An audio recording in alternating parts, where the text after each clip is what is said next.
സ്വർഗരാജ്യത്തിലാണെങ്കിൽ പോലും അവിടെ ചെന്നിട്ട് മാലാഖമാരാണെങ്കിലും മാലാഖമാരെ എന്നെ കാണുമ്പോഴത്തേക്കും ഇങ്ങനെ നടക്കുന്നവരാണെങ്കിൽ എനിക്ക് അവരോട് താല്പര്യം ഉണ്ടാക്കേണ്ട കാര്യമുണ്ടോ? എൻ്റെ അമ്മ ഇപ്പൊ തന്നെ മുട്ടി നടക്കാൻ വയ്യ, എന്തിനാണ് ഇനി പുതിയ സംഘടന?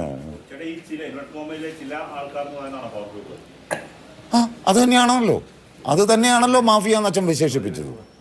അത് തന്നെയാണല്ലോ സംഘടനയിൽ അധീശത്വമുള്ളവരെന്ന് കോമ്പറ്റീഷൻ കമ്മീഷൻ ഓഫ് ഇന്ത്യ പറഞ്ഞത്. അത് തന്നെയാണല്ലോ പവർ ഗ്രൂപ്പ് എന്ന് ഇവർ പറഞ്ഞത്.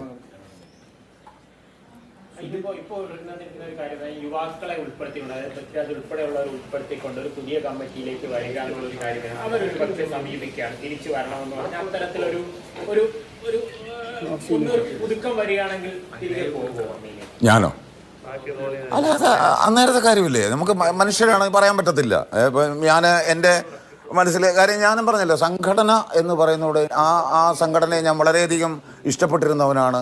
എന്താ പറയുന്നത്, അമ്മയെ അന്ന് എൻ്റെ സ്വന്തം അമ്മയെ പോലെ എനിക്ക് 2 അമ്മമാരുണ്ട്, 3ാമത്തെ അമ്മയായിട്ട് തന്നെ ഞാൻ കണ്ടിരുന്നവനാണ്. അതുപോലത്തെ അങ്ങനെ മനസ്സിലുണ്ടായിരുന്ന എന്നെയാണ് ഞാനൊരു ദിവസം അത് പറയുകയും ചെയ്തിട്ടുണ്ട് 2018 അന്നത്തെ സെക്രട്ടറിയോടത്ത്.